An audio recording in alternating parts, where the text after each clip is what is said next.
मंडळी नमस्कार. केशायुर्वेद ऑफिशियल पेजवर आपल्या सर्वांचं मनपूर्वक स्वागत. ऑनलाईन इंटरव्ह्यू सिरीज मध्ये आपल्या सर्वांचं मी परत एकदा मनापासून स्वागत करतो. आज आपण डॉक्टर रोहिणी ठाकूर बऱ्हाणपुरे मॅडम बरोबर चर्चा करून जाणून घेणार आहोत की केसातील कोंडा नेमका हा काय विषय आहे.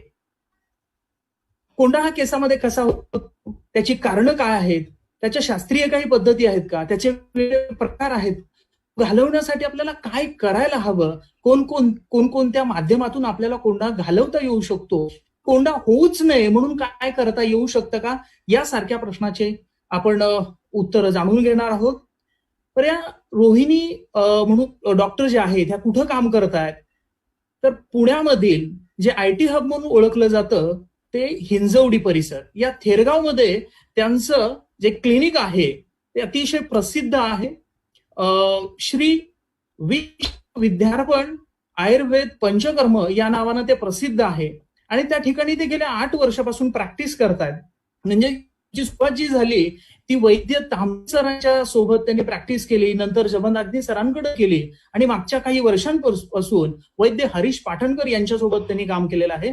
अशा ह्या अष्टपैलू व्यक्तिमत्व म्हणून ओळखल्या जाणाऱ्या डॉक्टर रोहिणी ठाकूर बऱ्हाणपुरे मॅडम आज आपण या फेसबुक लाईव्ह मध्ये स्वागत करतो आहोत आणि त्यांच्याकडून जाणून घेणार आहोत की केसातील कोंडा आणि आयुर्वेद कशा पद्धतीने आपल्याला हा कोंडा घालवता येऊ शकेल, केशायुर्वेद म्हणजे काय आहे आणि त्याच्यात ह्या कोंड्याबद्दलच्या काही पद्धती आहेत त्या जाणून घेऊयात. आपण सुरुवात करतोय. मॅडम, तुमचं आजच्या या लाईव्ह प्रोग्राम मध्ये खूप खूप स्वागत आहे. धन्यवाद सर. पहिला प्रश्न असा आहे की साधारणतः प्रत्येक माणसाला असं म्हणजे प्रश्न पडतो की कोंडा म्हणजे काय, आणि सध्या हल्ली प्रत्येकाला जाणवत असतो की कोंडा झाल्यानंतर काय करायचं किंवा काय आहे, की नेमका हा कोंडा काय आहे. तुम्ही अगदी बरोबर बोलला आहात सर. कोंडा हा सध्याच्या परिस्थितीमध्ये एक ज्वलंत प्रश्न लोकांच्या समोर उभा राहिलेला आहे. अगदी बघायला गेलं तर लहान मुलांपासून ते वृद्धांपर्यंत प्रत्येक व्यक्तीला वयामध्ये कधी ना कधी प्रत्येकाला कोंडा हा म्हणजे कोंड्याची समस्या ही उद्भवत असते.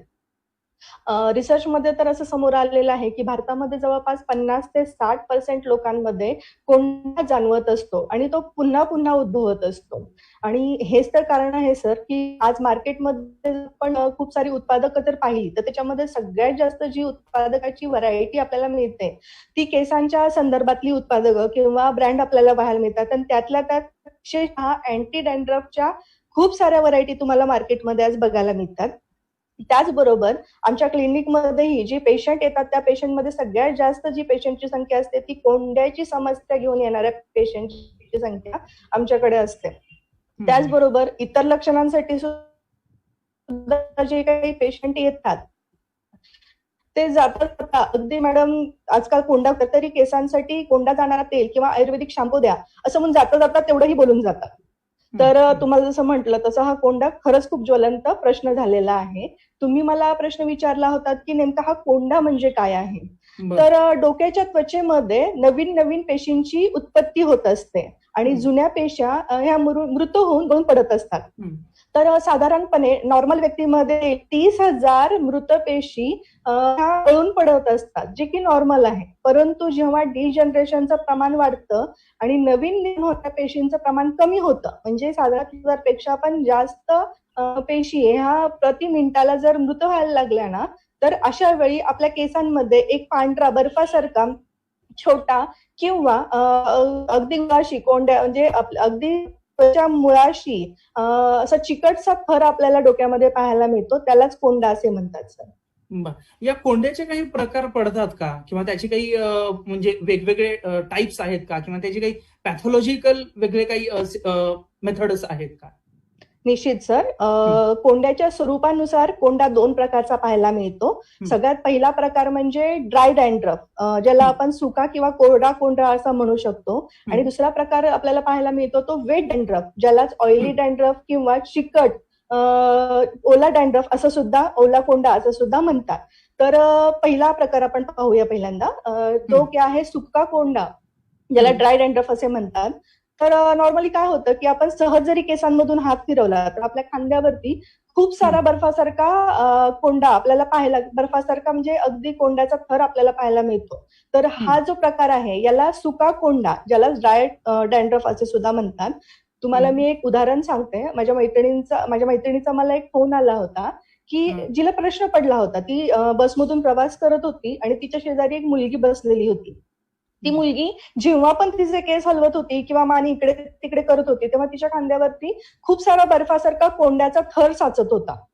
आणि जेव्हा ती स्टॉप आल्यानंतर उतरून म्हणजे कपडे झटकून गेली तेव्हा सगळा तो कोंडा अगदी सीटवरती पडला. म्हणजे इतका जास्त की जसं काही की बर्फवृष्टी व्हावी असा तो कोंडा पडला होता. तर असा कोंड्याचा प्रकार असू शकतो का, हा तिचा मला प्रश्न होता. तर निश्चितच हा जो प्रकार आहे त्यालाच आपण सुका कोंडा आणि त्यालाच आपण स्नोफॉल ड्राय डॅन्ड्रफ असं सुद्धा म्हणतो. ठीक आहे. तर या सुक्या कोंड्यामध्ये नेमकं काय होतं की त्वचेच्या ठिकाणी वात आणि पित्त दोष खूप जास्त प्रमाणात वाढलेले असतात आणि हे वाढलेले वात आणि पित्त दोष आपल्या त्वचेतील नैसर्गिक जे तेल आहे ते शोषून घेतात. त्याच्यामुळे खूप जास्त प्रमाणात कोरडेपणा त्वचेमध्ये यायला लागतो, त्वचेचं व्यवस्थित होत नाही आणि हा कोरडा कोंडा तिथे तयार व्हायला लागतो. आता आपण ओला कोंडा पाहूया. तर ओला केसांमध्ये सहजावृत्ती दिसत नाही, पण जेव्हा आपण डोक्यामध्ये खाजवतो तेव्हा आपल्या नखामध्ये चिकटसा असा स्त्राव, चिकटसा असा कोंडा आपल्याला पाहायला मिळतो. प्लस ओला कोंडा असं म्हणतात सर. तर ओल्या कोंड्यामध्ये काय होतं की त्याच्या ठिकाणी कफदोष हे खूप जास्त प्रमाणामध्ये वाढलेला असतो आणि हा वाढलेला कफदोष आपल्या त्वचेतील सिबमचं प्रमाण, सिबमची निर्मिती वाढवायला आणि हे वाढलेल्या सिबमच्या निर्मितीमुळे काय व्हायला लागतं की त्वचेच्या ठिकाणी खूप जास्त प्रमाणात तेलाचा स्त्राव तयार व्हायला लागतो आणि या स्त्रावामध्ये सर्व मृत पेशींचा थर अडकून त्या ठिकाणी ओला कोंडा हा तयार व्हायला लागतो. तर अशा प्रकारे 2 प्रकारचे कोंडा आपल्याला पाहायला मिळतो आणि आयुर्वेदात सांगितलेलंच आहे सर की पुरुषं पुरुषं विक्षती, म्हणजे प्रत्येक पुरुष हा दुसऱ्या पुरुषापेक्षा वेगळा असतो. त्याच्यामुळे प्रत्येक व्यक्तीमध्ये असलेला कोंडा हा वेगळा आहे हे पाहून, तो कुठल्या प्रकारचा आहे पाहून त्याच्यानुसार त्याची उपाययोजना करावी लागत असते. अगदी अगदी. मग आता हे सामान्य माणसांनी कसं ओळखायचं किंवा आपण ज्या काही तपासण्या करतात त्याच्यामध्ये याची काही परीक्षणं केली जातात का की हा कोंडा कुठल्या प्रकारचा आहे ओळखण्यासाठी? निश्चितच सर. वरवर पाहता खरा हा कोंडा एवढा लक्षात नाही की हा कुठल्या प्रकारचा आहे. त्यामुळेच आम्ही आमच्या केश आयुर्वेदमध्ये कोंडा कुठल्या प्रकारचा आहे तपासण्यासाठी स्काल्प फोटोग्राफी, स्काल्प अनालिसिस आणि त्याचबरोबर हेअर सॅम्पल टेस्ट अशा प्रकारच्या बऱ्याच टेस्ट करत असतो. तर ह्या स्काल्प अनालिसिस मध्ये स्टेरिओस्कोपिक मायक्रोस्कोप कॅमेरा खाली जवळपास 100 ते 200 झूम कॅमेऱ्याच्या खाली आपण हा कोंडा कुठल्या प्रकारचा आहे, केशाची भूमी कशी आहे, म्हणजे केशाची त्वचा कशी आहे, हा कोंडा म्हणजे टिपवरती आहे, शाफ्टवरती आहे की रूटवरती आहे, त्यामुळे केसांमध्ये कसा परिणाम होतो आहे, काय इफेक्ट होत आहे, हे सगळ्या प्रकारचे परीक्षण आपण तिथे करत असतो. त्यामुळे आपल्याला चिकीचा म्हणजे कोंड्याचा प्रकार कळत असतो. त्याच्यामुळे त्यांवर होणारे परिणाम आपल्याला व्यवस्थित दिसत असतात आणि प्लस जो हेअर आपण करत असतो त्याच्यात तर म्हणजे पूर्ण संबंध केसाचा त्रिदोष, सप्तधातू हे पूर्ण परीक्षणात कळून जातं. त्याच्यामुळे ह्या सगळ्या गोष्टी समजल्यामुळे आपल्याला चिकित्सा करणं, उपाययोजना करणं खूप सोपं असतं. तर हे आपण आपल्या केश आयुर्वेदमध्ये करत असतो. ग्रेट. कारण हे ओळखणं खूप महत्वाचं, त्याशिवाय हे सामान्य माणसांच्या लक्षात येत नाही. खूप सुंदर, म्हणजे ही परीक्षणं जे करतायत ना खूप अद्भुत आहेत हे आणि सगळ्यांपर्यंत पोहोचली पाहिजेत. थँक्यू मॅडम या उत्तराबद्दल. माझा पुढचा प्रश्न आहे की नेमका हा कोंडा होण्याची कारणं काय आहेत? म्हणजे काय होतं, म्हणजे कसा कोंडा होतो, म्हणजे कळत नाही ना नेमकं काय कारण आहे याचं? अतिशय सुंदर प्रश्न विचारलात सर तुम्ही मला आणि खूप लोकांच्या मनामध्ये हा प्रश्न असणार आहे. तर आयुर्वेदात पण असं सांगितलेलं आहे की कुठलाही आजार कोणत्या कारणाने, कोणत्या सवयीने होतो हे जर आपल्याला कळालं तर त्या आजाराला आपण लवकर जिंकू शकतो. त्याच्यामुळे आपल्याला कोंडा कुठल्या सवयीने, कुठल्या चुकीच्या गोष्टीने आपल्या शरीरात कुठल्या कारणाने निर्माण होतो हे जाणून घेणं खूप महत्वाचं आहे. तर सगळ्यात पहिला जो मुख्य कारण कोंडा होण्यासाठी आहे तो म्हणजे आपला चुकीचा आहार आणि लाईफस्टाईल. तुम्ही तर पाहतच आहात सर की आजकाल लाईफस्टाईल किती जास्त प्रमाणात बदललेली आहे. आजकाल फास्ट फूडचे प्रमाण खूप जास्त प्रमाणात वाढलेले आहे. अगदी लहान मुलांपासून ते वृद्धांपर्यंत प्रत्येक व्यक्तीला साधं घरातलं जेवण नको असतं, त्याच्याऐवजी त्यांना ते फास्ट फूड खाणं जास्त आवडत असतं. रिसेंटली काही महिन्यापूर्वीच माझ्याकडे एक गृहस्थ, त्यांच्या सुशिक्षित गृहस्थ, चांगल्या घरातले गृहस्थ होते. त्यांच्या मुलीला चिकित्सेसाठी, ट्रीटमेंटसाठी ते माझ्याकडे घेऊन आलेले होते आणि तरुण मुलगी होती ती. आणि तिच्या मुलीची मुख्य तक्रार अशी होती की तिच्या डोक्यामध्ये खूप जास्त प्रमाणात कोंडा होता, त्याच्यामुळे तिचे केसही गळायला लागले होते. तर जेव्हा मी तिची डिटेल हिस्ट्री घ्यायला सुरुवात केली, तेव्हा मला असं लक्षात आलं की त्या मुलीच्या आहारामध्ये फास्ट फूडचे प्रमाण खूप जास्त प्रमाणात आहे. सो अजून जेव्हा मी जास्त डिटेल हिस्ट्री घेतली आणि तिला प्रश्न विचारला की तू काय खातेस, किती खातेस, घरचं जेवण तुझं कसं असतं, तेव्हा तिने मला उत्तर दिलं की माझं मोस्ट ऑफ खाणं हे बाहेरच होतं, पिझ्झा बर्गर अशा प्रकारचाच माझा आहार असतो. सो मी तिला हा प्रश्न शेवटी विचारला की बाई, तुझं लास्ट टाइम पोळी भाजी तू कधी खाल्ली होतीस घरातली? तर म्हणजे तिचं उत्तर असं होतं की मॅडम, मी आठवड्यातून जवळपास 4 ते 5 वेळेस पिझ्झा बर्गर असंच फास्ट फूड खाते. ज्यावेळेस पर्याय नसतो, नाईलाज असतो, त्याच वेळेस मी पोळी भाजी खाते. तर मग सर, आता तुम्हाला याच्यावरूनच समजू शकतं की ज्या वयामध्ये ह्या लहान मुलांच्या शरीराचं पोषण होणं गरजेचं आहे, त्या वयामध्ये ही मुलं जर अशी फास्ट फूड खात असतील तर निश्चितच त्यांचं पोषण व्यवस्थित होणार नाही आणि त्याचा परिणाम स्वरूपी त्यांच्या डोक्यामध्ये कोंड्याचे प्रमाण हे खूप जास्त प्रमाणात आपल्याला पाहायला मिळते.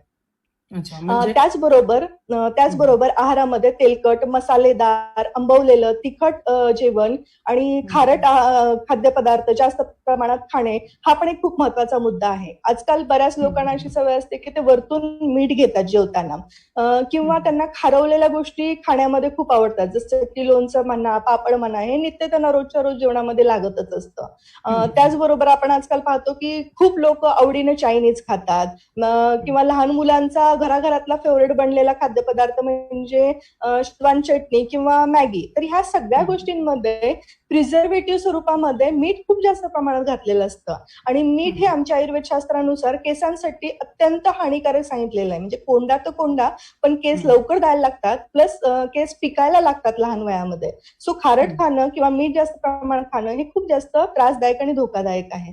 त्याचबरोबर आणखीन एक चुकीचा सवय किंवा चुकीची खाण्याचा पदार्थ जो आपल्या भारतीयांचा जीवनशैलीचा भाग बनून गेलेला आहे, तो म्हणजे बेकरी प्रोडक्ट्स.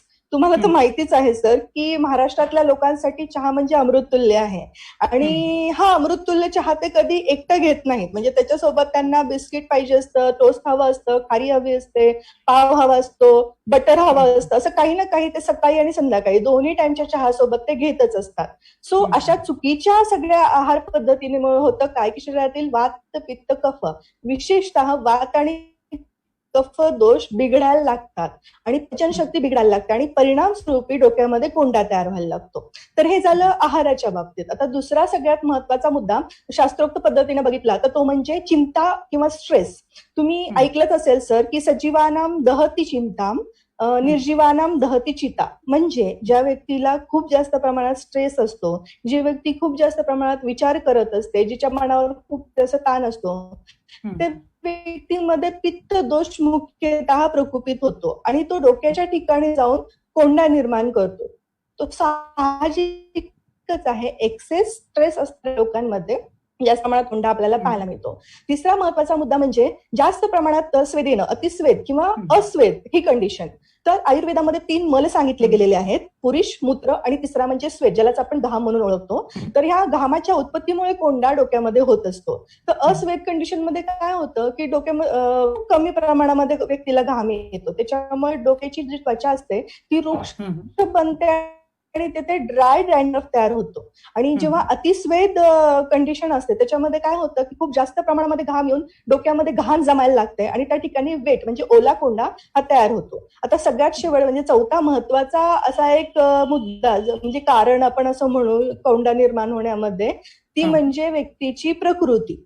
आता जर समजा एखाद्या व्यक्तीची मूलतः प्रकृती वात प्रकृती असेल आणि त्या व्यक्तीने वात वाढवणारे, शरीरातला वात वाढवणारा चुकीचा आहार विहार किंवा चुकीच्या सवयी केल्या तर त्या व्यक्तीमध्ये वाताचा मळ म्हणजे वाताचा कोंडा तयार होतो. जर एखाद्या व्यक्तीची प्रकृती पित्तप्रधान प्रकृती असेल आणि त्या व्यक्तीने पित्त बिघडवणारा आहार विहार केला तर त्या व्यक्तीमध्ये पित्ताचा कोंडा. तसंच कफ प्रधान प्रकृतीच्या व्यक्तीने कफ दोष बिघडवणारा आहार विहार केला तर त्या व्यक्तीमध्ये कफाचा कोंडा तयार होतो.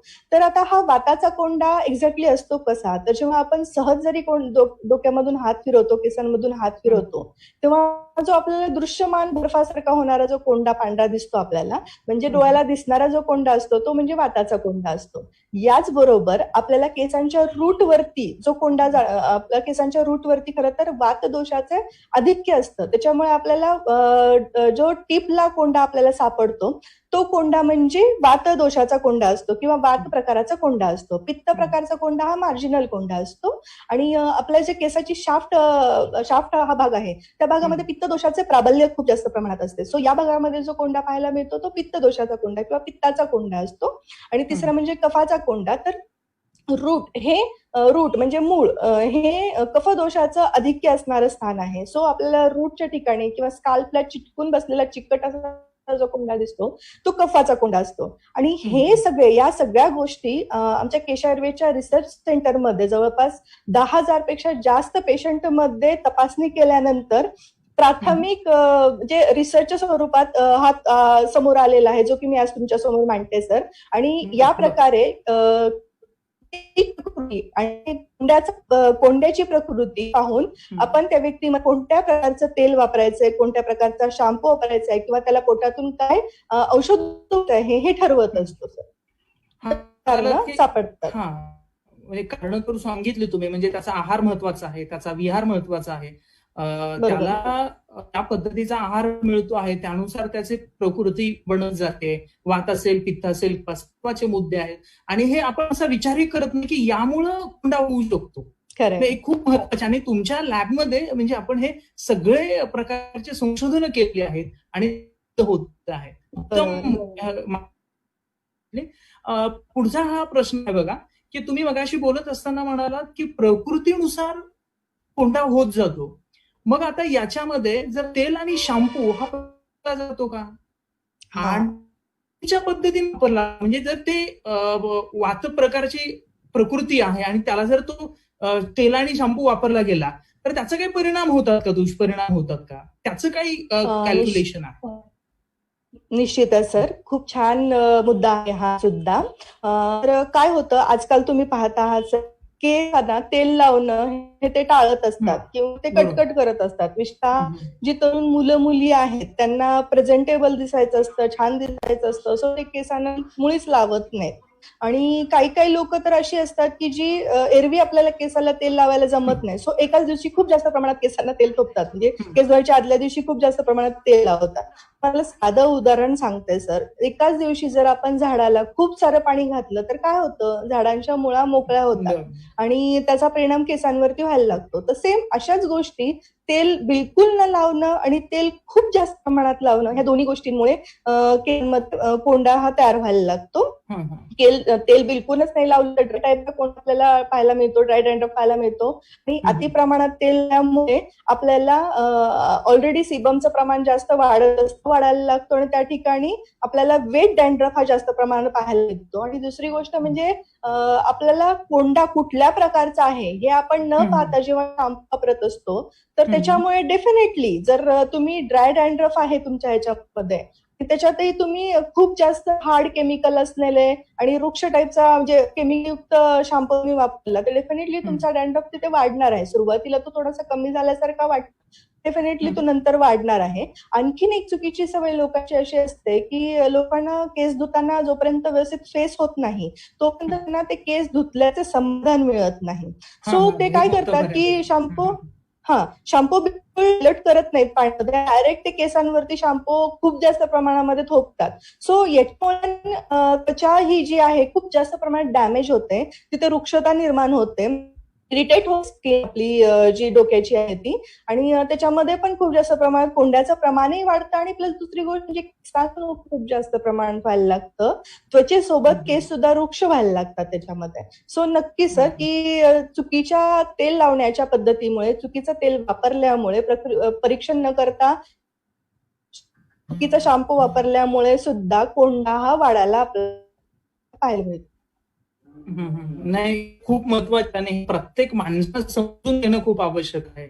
आणि हे जर समजून घेतलं तर निश्चित त्या कोंड्याचं प्रमाणही कमी करू शकतो. डोक्यामध्ये होऊ देणार नाही आपण. तर म्हणाला की प्रकृतीनुसार हे बदलत जातं.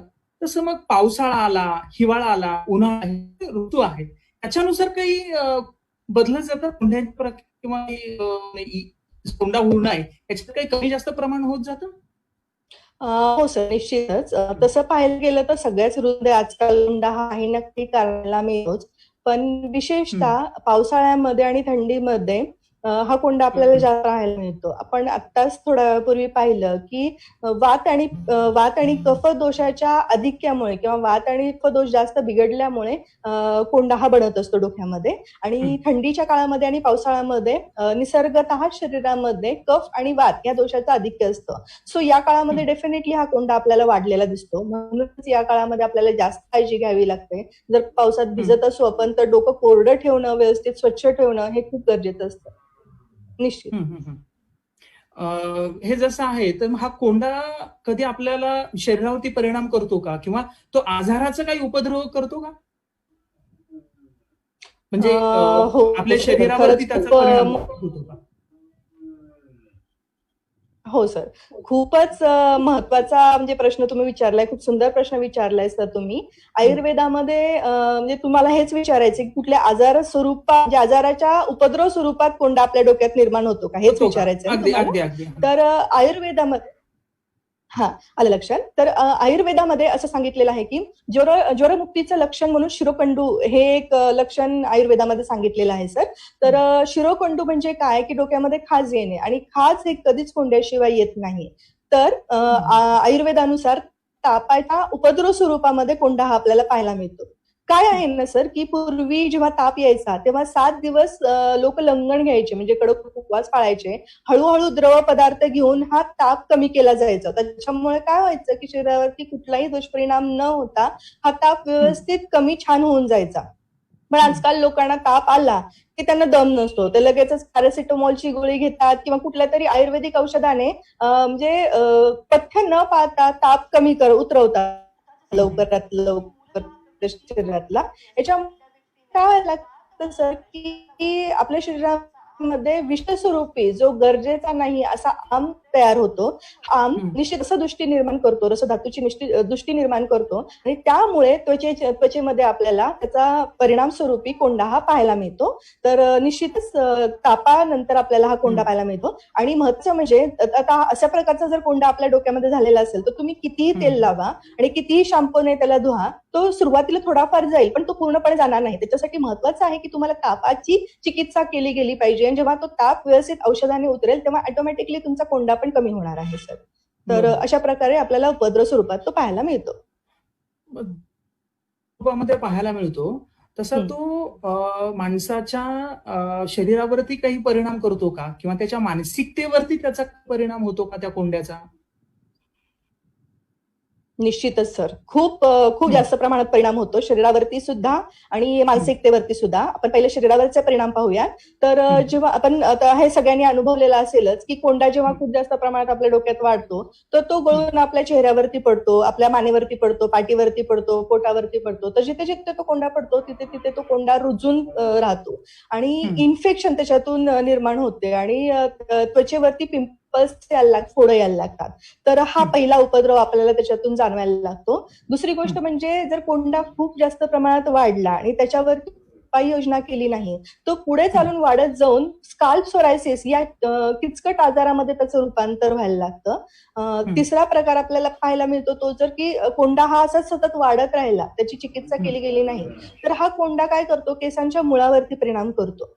त्यामुळे केस गळायला लागतात आणि त्याबरोबरच म्हणजे इतक्या जास्त प्रमाणात केस गळायला लागतात की कधी कधी एक एक पॅच केसाचा पूर्णपणे गळून गेलेला असतो, ज्याला की चाई पडणे किंवा आपण बोली भाषेमध्ये चावी लागणे असं म्हणतो. हा तिसरा उपद्रव आपल्याला पाहायला मिळतो. आणि त्याच्यानंतर याही पुढे जाऊन हा जर कोंडा असाच सतत वाढत राहिला डोक्यामध्ये तर तिथे घाण जास्त प्रमाणामध्ये जमायला ते इन्फेक्शन व्हायला लागतं आणि औद्भिजक कृमी म्हणजे जसं की उवालिका ज्या तुम्हाला माहिती आहेत त्या केसांमध्ये बनायला लागतात आणि त्याच्यामुळे डोक्यामध्ये कोंड्यात खवड्या, ज्या आयुर्वेदामध्ये अरुंशिका असं नाव दिलेलं आहे, अशा प्रकारच्या किचकट आजार आपल्या ह्याच्यामध्ये निर्माण होतात आणि निश्चितच त्याची चिकित्साही आपल्याला खूप दीर्घ करावी लागते.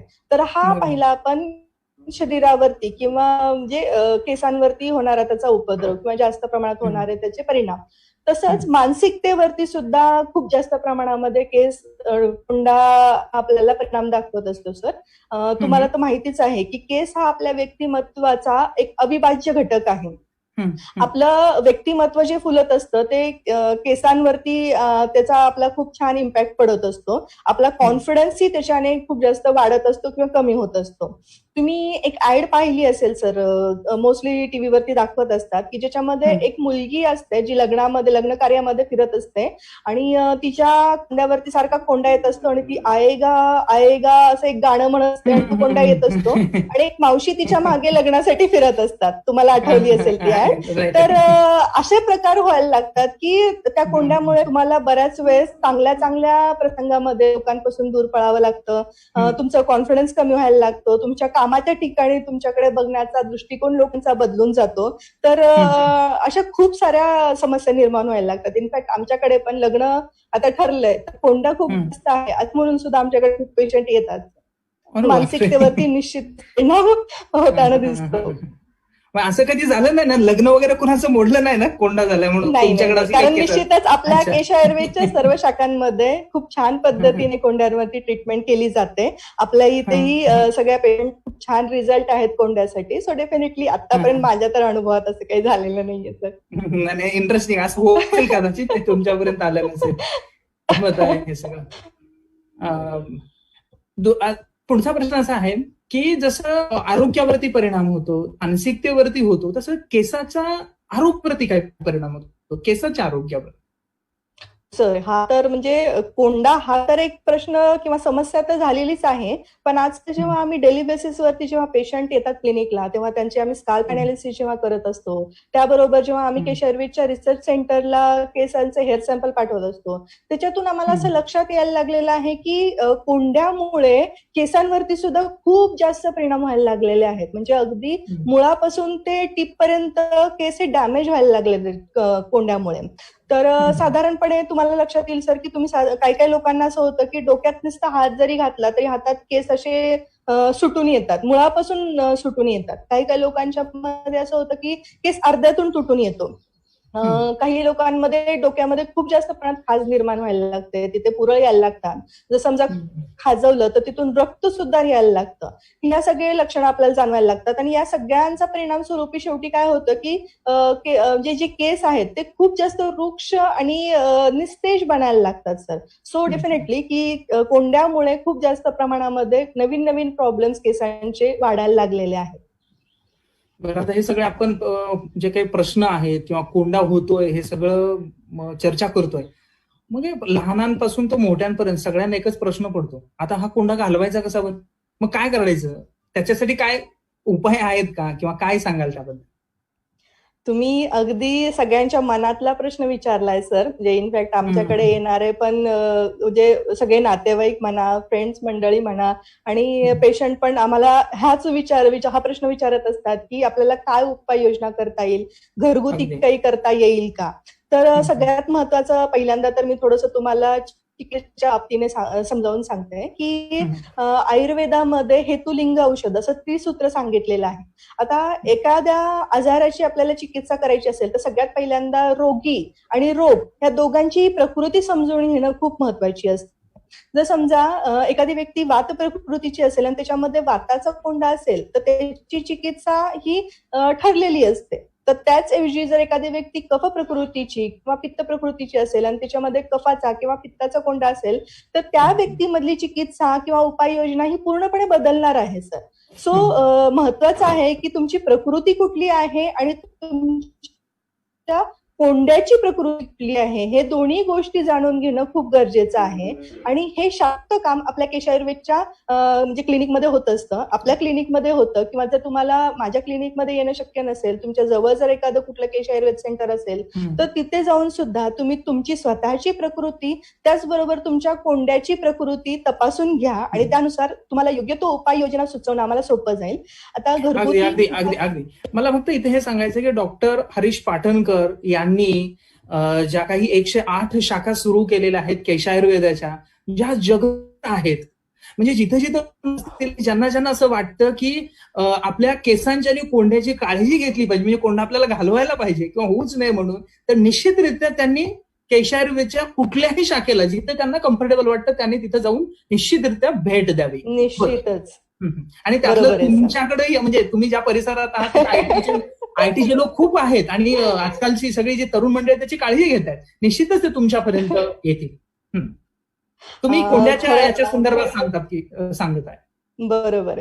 तुम्ही म्हटलात आणि विषय निघाला म्हणून खरं तर थोडंसं हास्यास्पद विषय आहे, पण तरी सांगते. कोंड्याचा सगळ्यात पहिला जर कुठला पेशंट मी ट्रीट केला असेल तर ते म्हणजे माझ्या घरातली व्यक्ती, म्हणजे माझे पतिदेव. ते आयटी मध्येच काम करतात. सततच्या एसी मध्ये बसून बसून त्यांच्यामध्ये वात आणि कफदोष डेफिनेटली वाढल्यामुळे त्यांच्यामध्ये कोंडा हा खूप जास्त प्रमाणात वाढला होता. सो पहिला कोंड्याचा पेशंट मी जो ट्रीट केलेला होता ते माझे मिस्टर होते. त्याच्यामुळे डेफिनेटली बरेचसे पेशंट असेही कोंड्याचे मला आणि केसाचे मला मिळाले. आता मिस्टरांच्या डोक्यात कोंडा नसेल? नक्कीच नाही. नक्की. आणि ते तुम्ही काळजी घेताय ना, तुम्हीच आहात ना घरची, आता ट्रीटमेंट द्याल. निश्चित अशा सगळ्या लोकांना तुम्ही चांगली ट्रीटमेंट द्या. हो सर, नक्की. तर चला आता आपण घरगुती उपायांकडे थोडंसं वळूया, ज्याच्यासाठी लोक वाट पाहत असतील. तर ज्या लोकांमध्ये चिकट किंवा ओल्या स्वरूपाचा कोंडा असेल तर त्या व्यक्तींमध्ये त्या लोकांनी तुरटीचा वापर ह्याच्यासाठी चांगला करून घेऊ शकता तुम्ही. म्हणजे साधारण 5 लिटर पाण्यामध्ये 5 वेळा वरचेवर तुरटी फिरवायची आणि अशा पाण्याने केसाच्या म्हणजे त्वचेच्या केसांच्या मुळाशी मसाज करायचा आणि त्यानंतर त्याच पाण्याने केस धुवायचे. तर हा ओला आणि चिकट जो कोंडा आहे तो याच्याने खूप छान प्रकारे, म्हणजे अगदी छोट्या उपायाने सुद्धा तो कोंडा दूर होऊ शकतो सर. त्याचबरोबर म्हणजे बरेचसे लोक आता हा घरगुती उपाय करतही असतील की ज्या लोकांमध्ये पित्त जास्त प्रमाणात असतं ते लोकांनी दही किंवा लिंबाचा रस किंवा कांद्याचा रस सुद्धा जर केसांच्या मुळाशी थोडासा चोळला आणि थोड्या वेळासाठी ठेवला आणि नंतर केस धुवून काढले तर त्याच्याने सुद्धा कोंडा खूप छान प्रकारे कमी होतो. त्याचबरोबर आणखीन एक दुसरा म्हणजे वाता प्रकारचा जो कोंडा असतो, जो की वृक्ष कोंडा असतो, खूप जास्त ड्रायनेस स्किन मध्ये आलेला असतं. तर अशा स्किनसाठी स्नेह खूप महत्वाचं असतं सर. आणि आयुर्वेदात तर असं सांगितलंय की स्नेहम आचरेत नित्यम, म्हणजे तुम्ही रोज सकाळी उठल्या उठल्या पूर्ण अंगाला मसाज केला गेला पाहिजे. अगदीच आता चला ठीक आहे की प्रत्येक व्यक्तीला रोजच्या शरीराला मसाज करणं तर शक्य होणार नाही, तर कमीत कमी तुम्ही डोक्याला, तळपायाला आणि कानाला मसाज करणं हे खूप गरजेचं आहे. कारण हे 3 जे आहेत हे आपल्या शरीरातले हीट सेंटर्स आहेत आणि या ठिकाणी तेलाने किंवा तुपाने मसाज केल्यानंतर या ठिकाणची जे हीट जी आहे शरीरातली आपली ती नियंत्रणात येत असते. त्याचबरोबर केसांना सुद्धा तेल मिळत असतं. तर तेल अगदी जास्त घ्यायची गरज नाहीये, कमीत कमी 4 ते 10 थेंब तुम्ही तेल घेऊन या ठिकाणी मसाज करू शकता. तर वृक्ष स्किनसाठी करंज तेल किंवा निंब तेल किंवा आपल्या क्लिनिकमध्ये मिळणारं दारुण कहर तेल, डॅनो तेल हे खूप छान रिझल्ट देतात सर. तर तुम्ही ते पेशंट वापरू शकतात.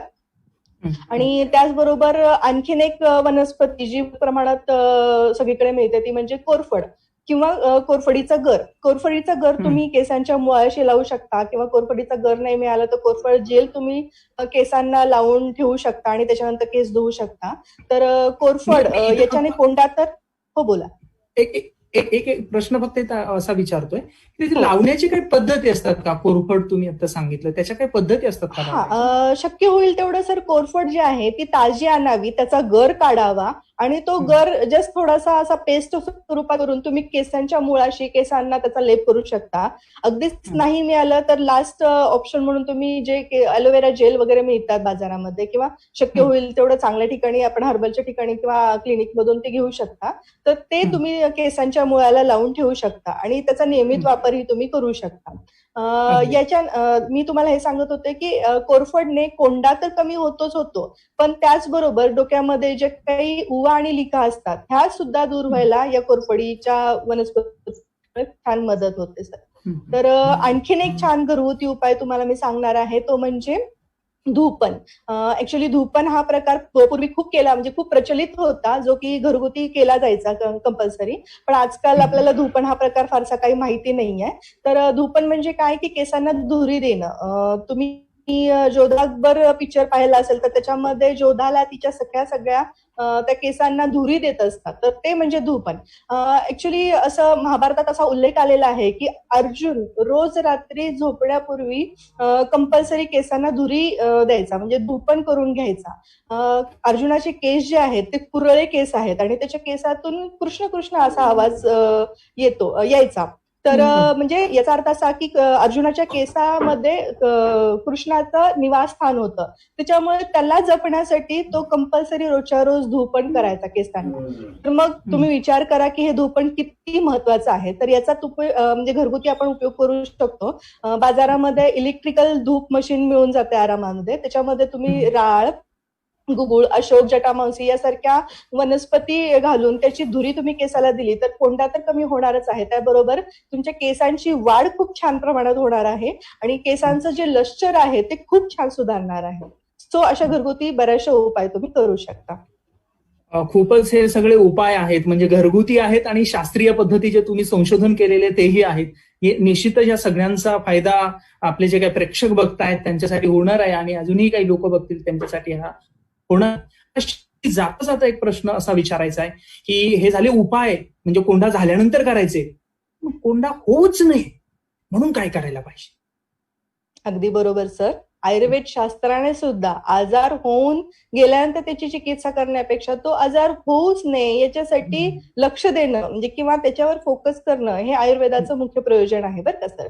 तर आपण सगळ्यात महत्वाचं पाहिलं होतं की कोंडा निर्माण होण्यामध्ये मुख्यतः आपला आहार आणि चुकीचा विहार हा कारणीभूत असतो. तर त्याच्यासाठी महत्वाचं आहे की तुम्ही आहार जो आहे तो चांगल्या स्वरूपाचा घेतला पाहिजे. त्याच्यामध्ये गहू, बाजरी यासारखे म्हणजे धान्य वापरले, आहारामध्ये आपल्या आरोग्य असले पाहिजे. मधुर रसाचा आहार आपण घेतला पाहिजे. मुबलक प्रमाणात फळभाज्या, पालेभाज्या यांचा वापर आपण केला पाहिजे. तेलकट, मसालेदार, आंबवलेल्या किंवा शिळे अन्न, बेकरी प्रोडक्ट हे सगळं बंद केलं पाहिजे. हा झाला आहाराचा प्रकार. या व्यतिरिक्त केसांच्या बाबतीत आणखी काही गोष्टी अशा की केसांना नियमित स्वरूपामध्ये कमीत कमी 4 ते 10 थेंब तेल हे लावलं गेलं पाहिजे.